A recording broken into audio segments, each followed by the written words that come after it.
पण या सगळ्या पोलिसांच्या नोटीसमुळे मंगेश साबळेंच्या आगामी काळातील आंदोलन धार कमी होणार आहे? बिलकुल नाही. संविधानिकरित्या निवेदन देऊन संविधानाला कुठेही हातात न घेता मी आंदोलन असे सुरू ठेवेल. आंदोलन छत्रपती संभाजीनगरच्या गेवराई पायगावचे सरपंच आक्रमक आंदोलनासाठी ओळखले जातात. मात्र त्यांना जे ते छत्रपती संभाजीनगर पोलिसांनी नोटीस दिली आणि छत्रपती संभाजीनगर व जालना जिल्ह्यातून का हद्दपार करण्यात येऊ नये जे ते अशा त्या नोटीसतून कारणे दाखवा नोटीस देण्यात आली. आणि त्या नोटीसमध्ये जे ते आरोप मंगेश साबळे यांच्या विरोधात करण्यात आले. धमकी देणे, सरकारी कामात अडथळा आणणे, या सगळ्या नोटीसला जे ते मंगेश साबळे यांनी उत्तर दिले. आपल्यासोबत सरपंच मंगेश साबळे, काय सांगाल? संभाजीनगर पोलिसांनी तुम्हाला नोटीस दिली होती, आज तुम्ही त्या नोटीसचं उत्तर दिले.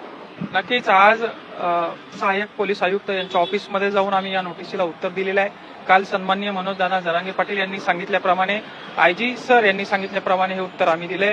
काल सीएम ऑफिसमधून देखील आम्हाला फोन आला होता. सन्माननीय या ठिकाणचे पालकमंत्री यांनी देखील फोन केला होता आणि सन्माननीय विलासबापू भुमरे यांनी गृह राज्यमंत्री यांच्याशी बोलणं करून दिलं होतं.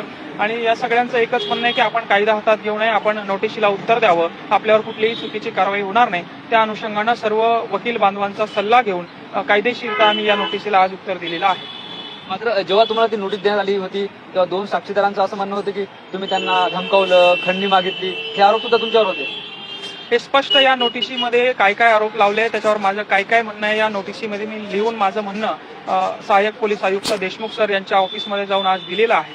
मात्र आज उत्तर दिल्यानंतर ही कारवाई एखाद्या वेळेस थांबलीही असेल तर मी जे वाबाडे या प्रशासनाचे काढलेत यावरून उद्या माझ्यावर सूडबुद्धीनं कुठली कारवाई होऊ नये किंवा उद्या सूडबुद्धीनं कुठला कार्यक्रम माझा हे करू नये हे देखील मला या ठिकाणी नमूद करावं लागेल. म्हणून ज्या ज्या व्यक्तीचे मी नावं घेतले, सिस्टमला उघडा पाडण्याचं मी काम केलंय, त्यांच्यापासून उद्या माझ्या जीवितास धोका आहे असं देखील गृहमंत्री आणि गृह राज्यमंत्री यांना निवेदन मी देणार आहे. पण ही सगळी नोटीस तुम्हाला दिल्यानंतर तुम्ही कुठेतरी पोलिसांवर दबावतंत्र राबवण्याचा भाग केलेला पाहायला मिळतो. आंदोलन झाली, काही सामाजिक संघटना रस्त्यावर आल्या. हे दबाव तंत्राचं याच्यामध्ये काय, माझ्यावर मी काय म्हटलं, मला तडीपार करा, माझ्यावर गुन्हे दाखल आहे त्या हिशोबाने करा, पण संविधान तुम्ही हातात घेणार असाल, हे बघा संविधानापेक्षा मोठं कुण नाही.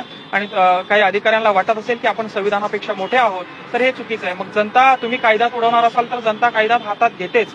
हे उदाहरण आपल्याला नेपाळवरनं, श्रीलंकेवरनं, म्यानमारवरनं बघायला मिळालेलं आहे. म्हणून असं आपल्या देशात होऊ नये म्हणून सन्माननीय अधिकाऱ्यांनी देखील कायदा हातात घेऊ नये एवढंच या ठिकाणी मी म्हणेन. पण या सगळ्या पोलिसांच्या नोटीसमुळे मंगेश साबळेंच्या आगामी काळातील आंदोलनाची धार कमी होणार आहे का? बिलकुल नाही. संविधानिकरित्या निवेदन देऊन संविधानाला कुठेही हातात न घेता मी आंदोलन असे सुरू ठेवेल. आंदोलन म्हणण्यापेक्षा जनसामान्याचे आवाज, शेतकऱ्यांच्या, कष्टकऱ्यांच्या, लेकरांच्या भविष्यासाठी उठलेला हा आवाज आहे, हा कधीही बंद होणार नाही. मेलो तरी माझा आवाज बंद होणार नाही. मी कंटिन्यू संविधानिक मार्गाने गोरगरीब कष्टकरी बांधवांसाठी आवाज उचलत राहील.